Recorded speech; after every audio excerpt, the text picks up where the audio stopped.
When the shadows speak, who answers the call? They called it a glitch, a phantom signal on the airways, but my years on the force taught me that some whispers aren't meant for dispatch. When the impossible starts bleeding into the mundane, and the silence itself begins to speak, someone has to answer the call that doesn't appear on any official report. You see, some threats don't wear badges, and their language is far older than any law. The fluorescent hum of the precinct buzzed a low, persistent drone, a familiar symphony of late-night duty that Detective Anya Sharma usually found comforting. Tonight, however, it felt more like a prelude to dissonance. Rain lashed against the reinforced windows of the patrol room, each drop a tiny drumbeat against the glass, mirroring the unsettled rhythm in her gut. It was past midnight, the witching hour when the city usually settled into a hushed slumber, punctuated only by the distant wail of an ambulance or the rumble of a freight train. But the dispatch that crackled through her earpiece tonight was unlike any she'd ever logged. Unit 7, report of unusual atmospheric interference, Sector Gamma 9, the dispatcher's voice, usually crisp and professional, carried an undercurrent of bewilderment. Gamma 9. That was the old industrial district, a sprawling labyrinth of disused warehouses and skeletal factories that had been slowly succumbing to decay for the better part of 2 decades. Not exactly prime territory for traffic violations or petty larceny. Atmospheric interference? Anya questioned, her fingers already hovering over the keys of her cruiser's console, pulling up the sector map. Can you elaborate, Central? We talking power fluctuations, radio static? Negative, Detective. The reporting party, a Mr. Silas Croft, claims it's different. He described it as a profound silence, a void of sound that somehow feels like it's pressing in. And then, localized disruptions. Streetlights flickering in sequence, but not like a bad bulb. More like a pattern. Power surges that don't trip breakers, but make electronics behave erratically. He's a retired engineer, claims he's never seen anything like it. Anya's brow furrowed. Silas Croft. She knew the name. An eccentric recluse who had once reported a series of perfectly formed crop circles in his overgrown back lot, only for them to vanish by morning without a trace. At the time, she'd filed it as a prank, a local legend in the making. But the way Central hesitated, the strained edge in their voice, suggested this was more than just another call from the neighborhood oddball. A silent force. A void of sound. It sounded like something out of a cheap science fiction novel, not a police report. She keyed her microphone. Central, acknowledging Gamma 9. Will proceed to Mr. Croft's reported location. Advise any other units in the vicinity to maintain a safe distance pending assessment. Her patrol car, a robust Ford Explorer nicknamed the Rhino for its stubborn resilience, responded with a low growl as she navigated the slick streets. The city lights blurred into streaks of neon and gold as she accelerated, the rain continuing its relentless assault. Sector Gamma 9 loomed ahead, a silhouette of decaying industrial ambition against the bruised purple sky. The air grew heavy, strangely still, as if the rain itself was holding its breath. Even the familiar thrum of the Rhino's engine seemed to diminish, absorbed by an unseen dampener. Pulling up to Croft's address, a dilapidated 2-story structure nestled between 2 hulking, boarded-up warehouses, Anya killed the engine. The silence that descended was absolute, unnerving. No distant traffic, no wind, not even the insistent drumming of the rain. It was as if the entire sector had been soundproofed. Her own breathing sounded unnervingly loud in her ears. Her flashlight beam cut a stark swathe through the inky blackness, illuminating peeling paint and a garden choked with weeds. As she stepped out of the car, the air seemed to vibrate, a subtle tremor that wasn't seismic. Her handheld radio crackled to life, not with Central's voice, but with a burst of static that sounded less like interference and more like a choked gasp. Her sidearm felt heavy in its holster, a reassuring weight in the face of the profound, unsettling quiet. She scanned the deserted street, her senses on high alert. The streetlights ahead flickered, not randomly, but in a deliberate, rhythmic sequence on, off, 3 times. Then a pause, followed by a brighter, sustained glow. It was a code, she realized, a pattern laid out in light. Anya's professional skepticism warred with a growing sense of unease. This wasn't a power surge, it was a signal. A silent, invisible force was broadcasting on a wavelength she couldn't hear, but could somehow feel, manifesting its presence through disruptions in the fabric of the ordinary. She drew her service weapon, the cool metal a stark contrast to the strange warmth that seemed to emanate from the very air around her.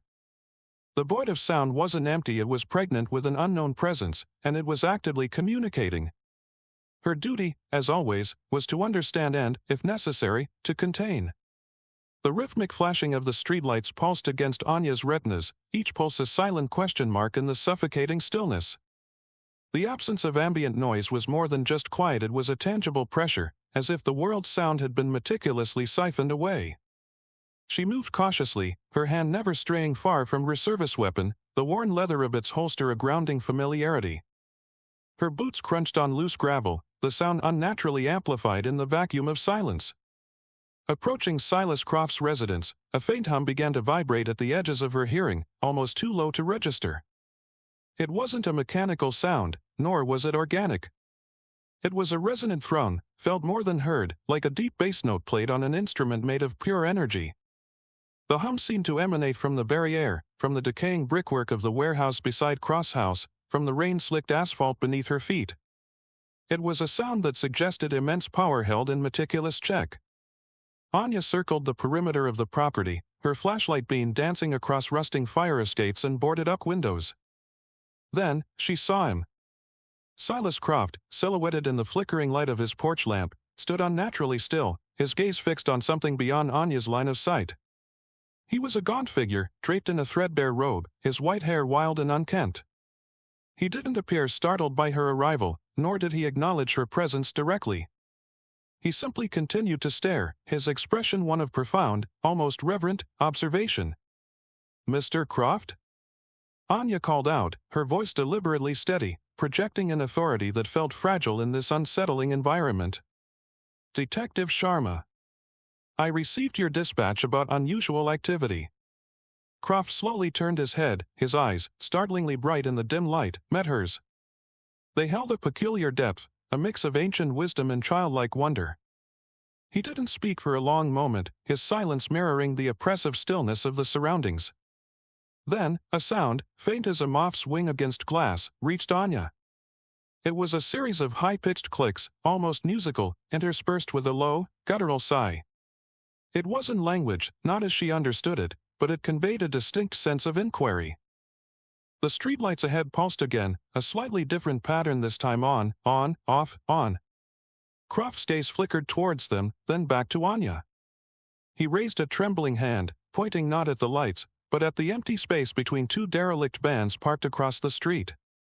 As he pointed, Anya felt a strange sensation, a momentary disorientation, as if the perspective of the world had subtly shifted. For a fraction of a second, the vans appeared to warp, their metallic surfaces rippling like water. She blinked, and the illusion was gone, leaving her heart hammering against her ribs. "They're communicating," Croft finally whispered, his voice raspy, barely audible above the phantom hum. "They don't use words, detective. They use feeling. Resonance. The way things are arranged." He gestured again to the empty space. "It's like they're asking us to see. To perceive the patterns we normally overlook." Anya adjusted her grip on her flashlight, her procedural training kicking in, attempting to categorize the unclassifiable. Auditory disturbances, visual anomalies, shifts in perceived reality, it all pointed to something beyond her typical jurisdiction. But her code of duty was absolute. Whether the threat was terrestrial or something else entirely, her mission remained protect the public and understand the threat. She took a hesitant step towards the empty space Croft had indicated. As she did, the hum intensified, and she heard it again, closer this time, a faint, bell-like chime that seemed to originate from inside her own head, a clear, distinct signal that was both alarming and strangely inviting. It was a call, and she was the one who had answered. The night had settled deeper, cloaking the industrial sector in an even more profound darkness. Silas Croft, no longer just a peculiar informant but a reluctant guide, had retreated into his ramshackle dwelling, leaving Anya to the chilling communion with the unseen. The rhythmic flickering of the streetlights, once a jarring disruption, had become a steady pulse, a slow, deliberate Morse code of illumination. Anya meticulously documented each sequence, her notepad filling with sequences of on-off, on-on-off, on-on-on. These were not random malfunctions. The consistency was too precise, the intervals too calculated. She tried to correlate the light patterns with the faint auditory disturbances. The hum was still present, a sub-auditory thrumming that vibrated in her bones, but now it was layered with subtle, high-frequency chirps and a series of almost imperceptible clicks. They sounded like the remnants of static, the ghostly echoes of a signal struggling to break through. She recorded them on her digital recorder, her brow furrowed in concentration. The engineering Croft had seen patterns now, the detective in Anya was determined to find them. Back in her cruiser, the cabin lights felt blindingly harsh, the hum of the engine a sudden cacophony after the sector's unnatural silence. She played back the audio recordings, isolating the strange sounds, amplifying them, filtering out the static. What emerged was not random noise, but a complex tapestry of tonal shifts and rhythmic bursts. It was like trying to decipher a language based solely on its intonation and cadence, without ever understanding a single word. She overlaid the light patterns with the audio frequencies. There were moments of perfect synchronicity, where a sharp chirp coincided with a sudden flare of light, or a prolonged hum aligned with a slow, fading pulse. It was a rudimentary form of communication, she deduced, a dialogue conducted in the language of light and barely audible resonance. But what was it saying? The deliberate nature suggested intent, an alien form of consciousness attempting to bridge a vast informational gap. Anya's mind raced through possibilities, each more improbable than the last. Was this a warning? A greeting? A territorial marker? The shadow whispers, as Croft had termed them, were persistent, but their message remained opaque. She tried to think like an engineer, like Croft had suggested. What were the fundamental elements of communication? Information transfer. Purpose. Intent. She focused on the most consistent sequences, the ones that repeated with the most regularity. The 3 flash, pause, 1 long flash pattern seemed to be a recurring motif. She experimented, using her flashlight to mimic the sequence, shining it towards the warehouse where the hum seemed strongest. For a moment, nothing happened. The hum continued its steady vibration, the distant streetlights maintained their rhythm. Then, a single, sharp chirp pierced the air, impossibly close, originating from directly in front of her. The air shimmered, not visually this time, but as a tactile sensation, a ripple of displaced pressure that brushed against her skin. Her internal compass felt momentarily disoriented, as if the very concept of forward had become fluid. Her procedural instincts urged caution, a retreat to established protocols. But the detective in her, the part that craved understanding, pushed forward. This wasn't a hostile engagement, not yet. It was an attempted dialogue, however bizarre. The shadow whispers were echoing, and Anya was determined to make sense of their disembodied voice. The fluorescent lights of the precinct's interrogation room hummed with an almost accusatory insistence as Anya laid out her findings. Spread across the battered metal table were her meticulously organized notes, printouts of her digital recordings, and a series of crude sketches depicting the light sequences.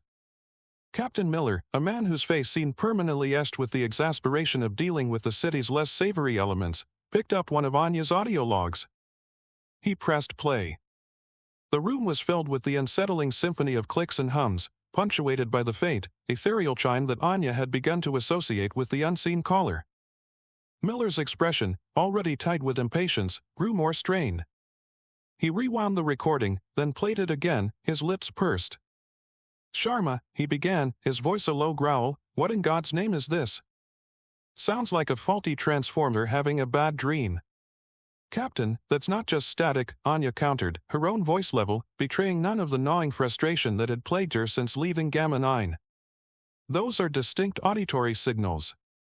And if you look at my logs, you can see the correlation with the light patterns observed that night. They were deliberate. Rhythmic. It's a form of communication." Miller scoffed, leaning back in his chair, the worn leather groaning in protest. "Communication? Sharma, you're chasing ghosts. An eccentric old man reports a void of sound, and you come back with recordings of what sounds like a dying modem and a light show from a broken sign. There's no evidence of foul play. No damage. No credible witnesses beyond Mr. Croft, who, forgive me, has a history of vivid imagination. Captain, the anomalies are real, Anya insisted, her resolve hardening. She pointed to a specific sequence in her notes. The streetlights in Gamma 9 flashed in a precise, repeating pattern. My audio recorder captured a corresponding series of chirps in tonal shifts. It wasn't random. It felt directed. She paused, choosing her words carefully. I even felt a disorientation. A shift in perceived reality for a moment. Miller leaned forward, his gaze sharp and penetrating. A shift in perceived reality? Sharma, have you been getting enough sleep? Because this sounds less like a police investigation and more like a late-night sci-fi marathon. He gestured dismissively at the table. Look, I appreciate initiative, I really do. But I need concrete evidence. I need something I can put in a report, something that doesn't sound like it was pulled from a pulpy paperback. You need more than flickering lights and odd noises to justify a full-scale inquiry into whatever this is. The weight of this skepticism pressed down on Anya, heavy and suffocating. She understood his position.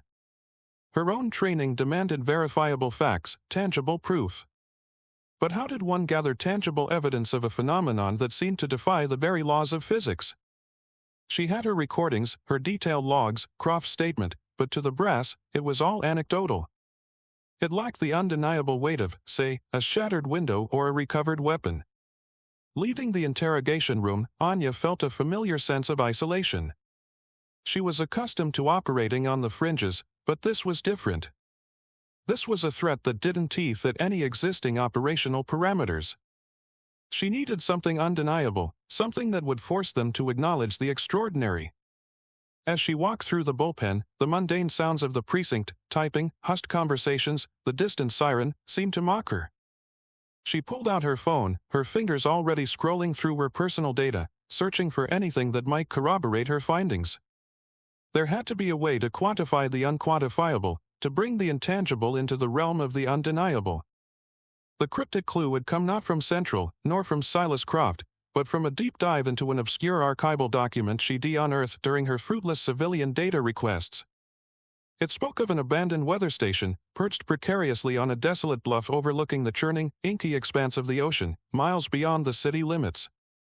The report, decades old and nearly illegible, mentioned anomalous atmospheric readings, peculiar radio silence, and then, abruptly, termination of service.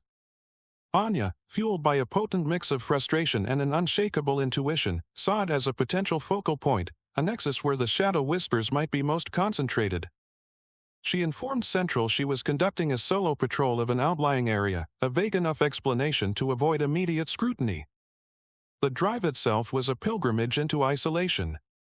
Paved roads gave way to gravel, then to rutted dirt tracks that tested the rhino's suspension to its limit. The coastal fog, thick and suffocating, rolled in from the sea, reducing visibility to mere yards. The only sound was the rhythmic slap of water against the hull of unseen freighters, a lonely counterpoint to the oppressive silence that had become her new normal. As she finally reached the crest of the bluff, the dilapidated weather station emerged from the mist like a forgotten sentinel. A skeletal frame of rusted metal and decaying concrete, it stood as a monument to human endeavor abandoned by time and, Anya suspected, by more than just the elements. The air here was heavy, not just with moisture, but with an almost palpable stillness, a profound absence of sound that made her ears ring. The subtle hum, barely perceptible before, intensified here, a low, resonant vibration that seemed to emanate from the very ground beneath her feet. Anya switched off the rhino's engine, and the world plunged into an almost absolute quiet. Her breath hitched. This was it. This was the epicenter. She grabbed her gear, her sidearm, her trusty flashlight, and a portable sensor array she'd cobbled together from old police surplus, hoping it might pick up some measurable electromagnetic anomaly, however faint. Stepping out of the vehicle, she felt a peculiar sensation, a faint prickling on her skin, as if she were standing at the edge of an invisible boundary. She approached the weather station, her senses on high alert. The structure itself seemed to absorb sound, the crunch of her boots on the gravel strangely muted. The fog swirled around her, creating ethereal shapes that danced at the periphery of her vision. The hum grew stronger, not just a vibration, but a complex series of interwoven frequencies that seemed to resonate deep within her chest. She activated her makeshift sensor. The needle, usually dormant, quivered erratically, jumping between readings that made no sense, fluctuating energy signatures, inexplicable magnetic field spikes. As she neared the main building, a series of soft, melodic chimes echoed, not from her recordings, but from the air itself. They were clearer now, more distinct, accompanied by a series of intricate, rapidly shifting light patterns that pulsed not from the distant streetlights, but from the very fog surrounding her. It was as if the atmosphere itself was becoming a canvas, a medium for an alien display. She raised her flashlight, a futile gesture against this overwhelming sensory barrage, but her training demanded a response, a confrontation. She was here to interact, to understand. She took a deep breath, the damp, salty air filling her lungs, and stepped through the rusted archway into the heart of the weather station, ready to face whatever lay beyond the threshold.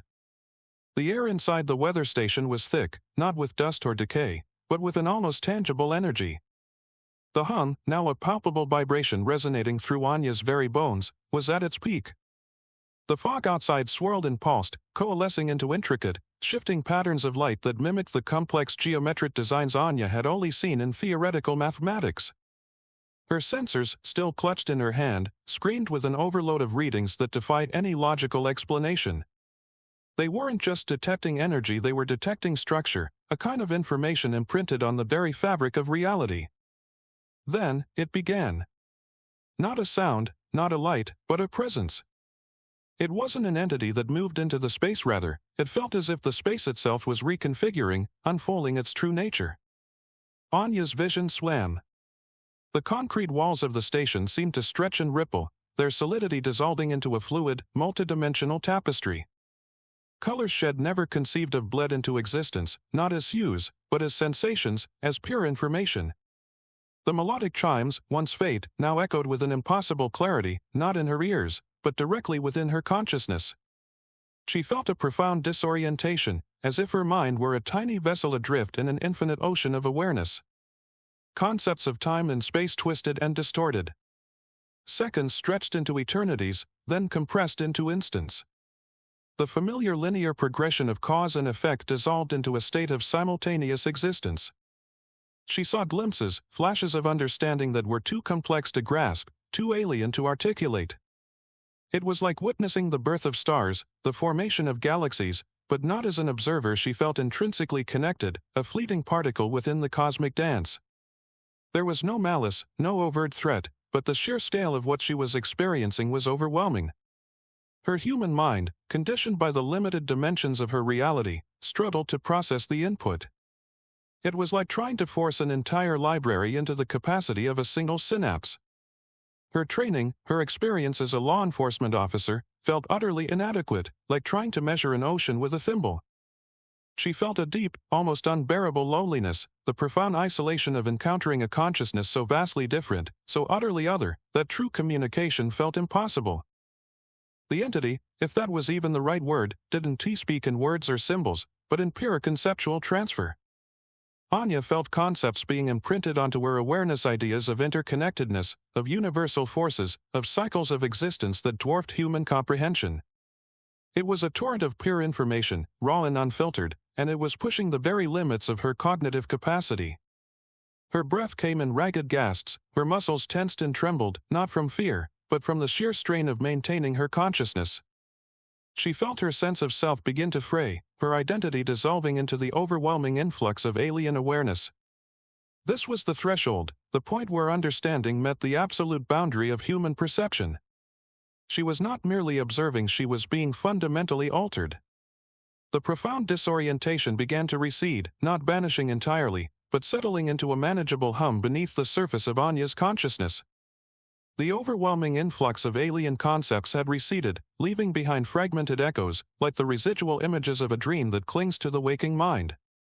She found herself back on the solid, familiar, if slightly warped, concrete floor of the weather station, her pulse slowly returning to a semblance of normalcy. The fog still swirled, the light still pulsed, but the visceral, mind-shattering intensity had softened, allowing for a sliver of rational thought to reassert itself. She understood now, not through verbal explanation, but through a deeper, more fundamental comprehension. The entity, for lack of a better term, wasn't malicious. It was operating on a framework so profoundly different from human logic that its actions, perceived as disruptions by human senses, were merely its natural state of being. It was like a deep-sea creature encountering the surface world. Its very existence would cause ripples and waves incomprehensible to those accustomed to the crushing pressure of the abyss. The shadow whispers weren't a language of intent, but a byproduct of its existence, its processes rippling outwards and interacting with our limited perception. The patterns in the light and sound, the subtle shifts in reality, these were not direct communications, but manifestations, the echoes of its passage through dimensional layers. Anya realized her attempt to mimic the light sequences had been less about dialogue and more about establishing a stable resonance, a point of mutual, albeit passive, interaction. The entity Han-T responded to her code. It had responded to the structure of her attempt, a resonance that aligned with its own fundamental operating principles. This was the rudimentary code, not a set of instructions or commands, but a recognition of inherent systemic harmony. The phenomena weren't hostile, they were simply different. Like a natural force, a tide or a magnetic field, its presence could cause disruption, but it was not driven by malice or a desire to harm. It operated on principles of interconnectedness and resonance that transcended human concepts of good and evil, aggression or defense. This realization was both a relief and a profound challenge. If it wasn't an enemy to be fought, then what was it? And how was she, a law enforcement officer, to protect the public from something that couldn't be apprehended, couldn't be reasoned with in any conventional sense? Her duty remained unchanged: to protect. But the method had to shift dramatically. She couldn't establish perimeters or issue warnings. She had to understand the underlying principles, the roles of this otherworldly existence, not to control it, but to navigate it, to mitigate its unintended effects. She recalled the fragmented flashes of insight, the concepts of interconnectedness. The phenomena weren't static, they were part of a larger, unfolding process. Her role, therefore, was not to confront, but to observe, to learn, and to establish a form of passive interface, a way to subtly guide or dampen the more disruptive manifestations without direct intervention. It required an entirely new kind of policing, a policing of the unseen, a guardianship of the unknown.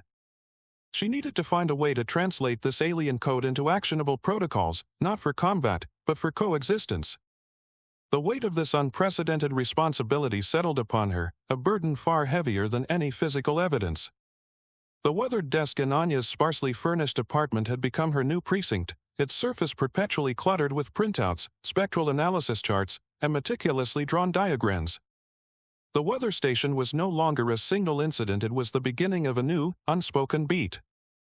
The phenomena, the shadow whispers, as she'd come to privately call them, continued to manifest, albeit in subtler, less disruptive ways, across the city. Flickering streetlights in a pattern that no electrical fault could explain, brief moments of localized silence that defied acoustics, and the occasional, fleeting impression of a presence that vanished the instant it was focused upon. Her understanding, hard-won through a series of increasingly intense, though never overtly hostile, encounters at the weather station, had solidified into a nascent protocol. It was a silent, internal code, a series of mental disciplines and observational directives designed not to combat, but to harmonize. She learned to feel the subtle shifts in atmospheric resonance, to recognize the precursor hum that indicated an impending manifestation.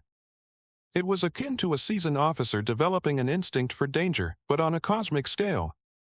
She no longer sought to record every anomaly for official reports. Captain Miller, placated by Anya's newfound ability to attribute minor, inexplicable disruptions to faulty infrastructure or environmental anomalies, had largely stopped questioning her reports. She'd learned to filter, to observe the truly significant ripples from the background noise. Her goal was no longer to prove the impossible, but to manage its impact, to gently guide the flow of these otherworldly energies away from populated areas, or at least, to dampen their more jarring effects.